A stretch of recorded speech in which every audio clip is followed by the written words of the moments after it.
नमस्कार मित्रांनो, मुख्यमंत्री माझी लाडकी बहीण या योजनेचा पहिला आणि दुसरा हप्ता हा एकाच दिवशी भेटणार आहे आणि ती तारीख आणि तो दिवस कोणता आहे याविषयी बारामती येथे झालेल्या सभेमध्ये महाराष्ट्र राज्याचे उपमुख्यमंत्री अजित पवार यांनी माहिती दिली आहे। ते काय बोललेत आपण याविषयी या व्हिडिओमध्ये पाहणार आहोत।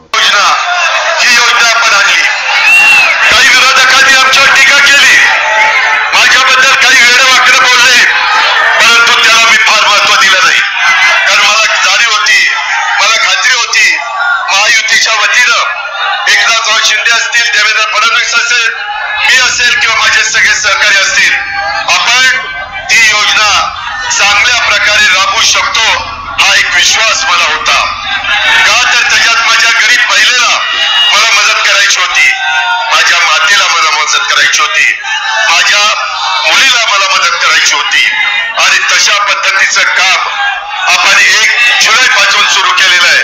मला आजच्या सभेच्या निमित्तानं उभ्या महाराष्ट्रातल्या माता भगिनी आणि मुलींना सांगायचंय, तुम्ही काळजी करू नका। जुलै ऑगस्ट मध्ये जरी फॉर्म भरायला तुम्ही अर्ज करा, तो तुमचा अधिकार आहे। तो अर्ज केल्यानंतर तो अर्ज वेळेमध्ये कसा मंजूर होईल याबद्दलची खबरदारी आम्ही घेऊ, त्याबद्दलची काळजी आम्ही घेऊ।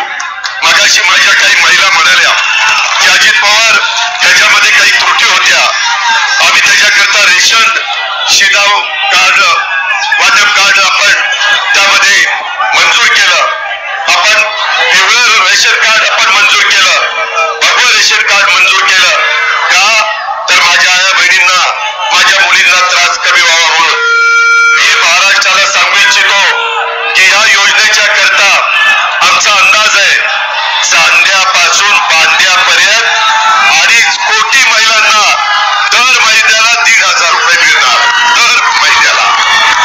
म्हणजे 2 महिन्याचे पैसे ऑक्टोबर मध्येच भाऊबीज रक्षाबंधन आहे, राखी पौर्णिमा 19 तारखेला, साधारण त्यावेळेस त्या माझ्या भगिनीच्या खात्यावर बँकेत 3,000 रुपये देण्याचा निर्णय आपण घेतलेला आहे।